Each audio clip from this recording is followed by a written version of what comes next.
প্রিয় মুক্তিকামী ছাত্র জনতা, আমরা দেখতে পাচ্ছি যে আমাদের এই অভ্যুত্থান এবং বিপ্লবের পরেই দেশে অরাজকতা নাশকতা করছে ফ্যাসিস্ট এবং তাদের দোসররা। আমরা দেখতে পাচ্ছি যে বিভিন্ন জায়গায় এখন গোলাগুলি চলছে, মন্দিরে হামলা হচ্ছে এবং নাশকতা ও লুটপাট করছে। আমরা মনে করি আমাদের যে ছাত্র নাগরিকদের অভ্যুত্থান তাকে নস্যাৎ করার জন্যই পরিকল্পিতভাবে এই ধরনের ঘটনা ঘটানো হচ্ছে।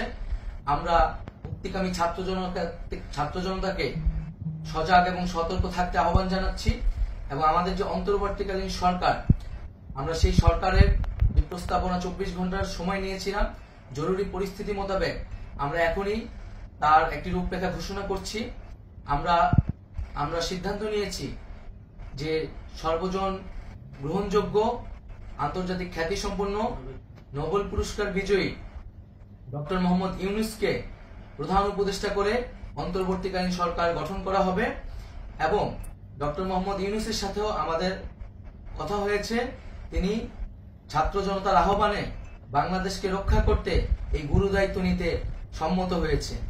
আমরা সকালের মধ্যেই আমরা এই সরকার গঠনের প্রক্রিয়া দেখতে চাই। রাষ্ট্রপতির কাছে আহ্বান থাকবে যে দ্রুত সময়ের মধ্যে ডক্টর মোহাম্মদ ইউনূসকে প্রধান উপদেষ্টা করে অন্তর্বর্তীকালীন সরকার গঠন করা হোক এবং এই অন্তর্বর্তীকালীন সরকারের বাকি সদস্যদের নামও আমরা সকালের মধ্যে ঘোষণা করব। প্রিয় বন্ধুগণ, দেশে যে অরাজকতা চলছে, মানুষের জীবনের নিরাপত্তাহীনতা চলছে, সেজন্য আমরা রাষ্ট্রপতির কাছে আহ্বান জানাচ্ছি দেশে আইন শৃঙ্খলা পরিবেশ ফিরিয়ে আনার জন্য দ্রুত সময়ের মধ্যে কার্যকর ব্যবস্থা নিতে হবে এবং আইন শৃঙ্খলা বাহিনীকে সহযোগিতা করার জন্য মুক্তিকামী ছাত্র জনতাও রাজপথে থাকবে এবং অন্তর্বর্তীকালীন সরকার গঠন না হওয়া পর্যন্ত মুক্তিকামী ছাত্র জনতাকে রাজপথে থেকে তাদের যে অভ্যুত্থান, সেই অভ্যুত্থানকে রক্ষা করতে হবে। প্রিয় বন্ধুগণ, আমরা রক্ত দিয়েছি, শহীদ হয়েছি।